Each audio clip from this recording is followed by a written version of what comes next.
بسم اللہ والصلاة والسلام علی رسول اللہ اما بعد قال اللہ تبارک و تعالی فی القرآن المجید والفرقان الحمید اعوذ باللہ من الشیطان الرجیم بسم اللہ الرحمن الرحیم قل یا عبادی الذین اسرفوا علی انفسہم لا تقنطوا من رحمت اللہ۔ محترم حاضرین، یہ آیت جو آپ کے سامنے پڑھی گئی ہے، اس آیت میں اللہ تبارک و تعالی نے ایسے بندوں کو جو بہت سارے گناہ کرنے کے بعد اللہ کی رحمت سے نا امید ہو جاتے ہیں، اللہ تبارک و تعالی نے نبی علیہ الصلوۃ والسلام کے ذریعے ان کو پیغام دیا، قل اے نبی علیہ الصلوۃ والسلام آپ کہہ دیجئے، یا عبادی الذین اسرفوا علی انفسہم، کہ وہ لوگ جو اپنے جانوں پر ظلم کیے ہیں، بہت زیادہ گنہگار ہو چکے ہیں، لا تقنطوا من رحمت اللہ، آپ اللہ کی رحمت سے نا امید نہ ہوں۔ محترم حاضرین، انسان کے گناہ کتنے کیوں نہ بڑھ جائیں، لیکن وہ اللہ تعالیٰ کی رحمت کی وسعت کے آگے بہت زیادہ کم ہیں۔ اللہ تبارک و تعالیٰ کی رحمت بہت زیادہ وسیع ہے۔ اس آیت کے اندر ایک اہم پیغام جو ہم لوگوں کو دیا گیا ہے، وہ پیغام یہ ہے کہ ہم اپنی معمولات زندگی میں کبھی بھی اللہ کی رحمت سے نا امید نہ ہوں۔ دیکھیے، آیت کا ایک حصہ ہمیں اس بات کا پیغام دے رہا ہے کہ انسان کے بہت سارے گناہ ہیں، گناہ ہونے کے باوجود بھی اسے چاہیے کہ اللہ کی رحمت سے نا امید نہ ہو۔ اور دوسرا پہلو آیت کا یہ ہے کہ معمولات زندگی میں ہم کبھی بھی اللہ کی رحمت سے نا امید نہ ہوں۔ مثال کے طور پہ ایک طالب علم امتحان میں اول درجہ لانے کے لیے خوب محنتیں کرتا ہے، لیکن وہ اول درجے کو نہیں پہنچ پاتا، تو اسے اللہ کی رحمت سے نا امید نہیں ہونا چاہیے۔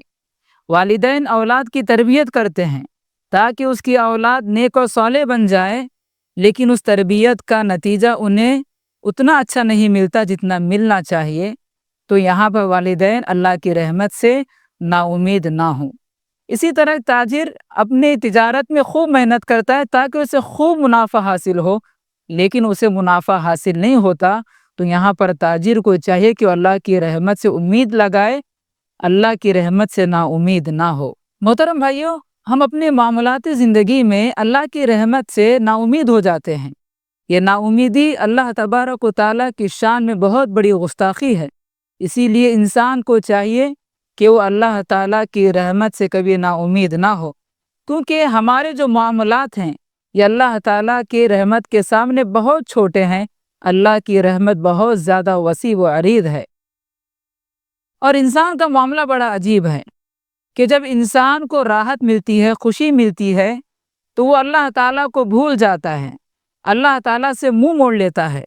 لیکن جب بندے پر آزمائش آتی ہے، کوئی مصیبت آتی ہے، وہ اللہ تبارک و تعالیٰ سے مایوس ہو جاتا ہے۔ اللہ تبارک و تعالیٰ نے اسی بات کو قرآن مجید میں بیان فرمایا، وَإِذَا أَنْعَمْنَا عَلَى الْإِنسَانِ أَعْرَضَ وَنَأَىٰ بِجَانِبِهِ وَإِذَا مَسَّهُ الشَّرُّ كَانَ يَئُوسًا۔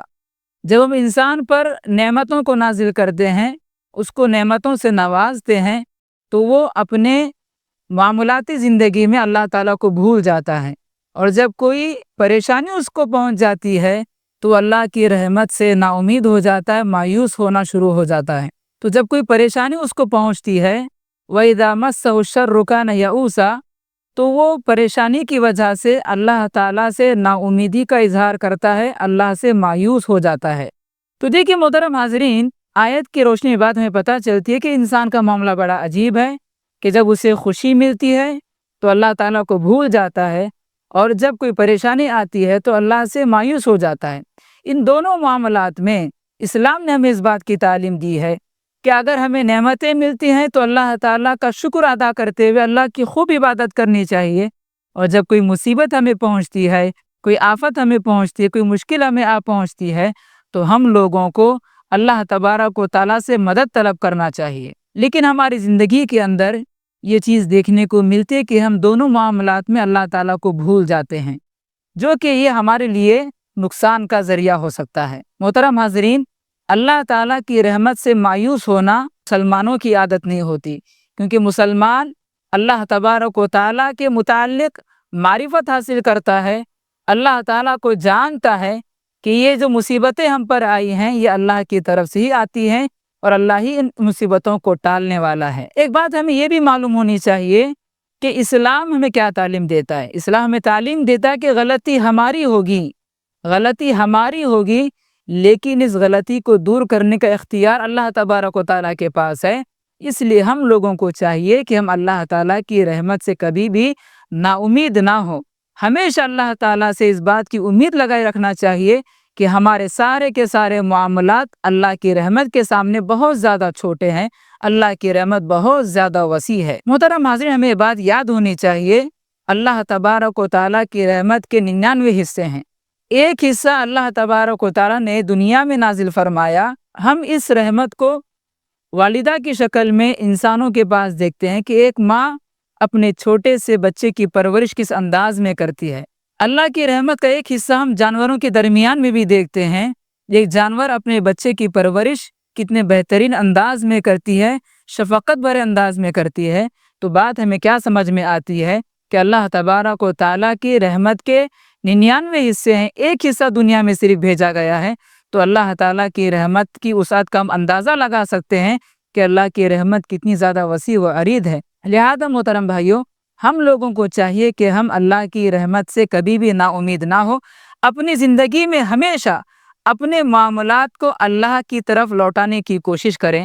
دیکھیں، ابراہیم علیہ السلام کی عمر 80 سال ہو جاتی ہے اور ان کی زوجہ محترمہ بانجھ رہتی ہیں، لیکن اللہ تبارک و تعالیٰ نے ان کو ایک بیٹے کی خوشخبری سنائی۔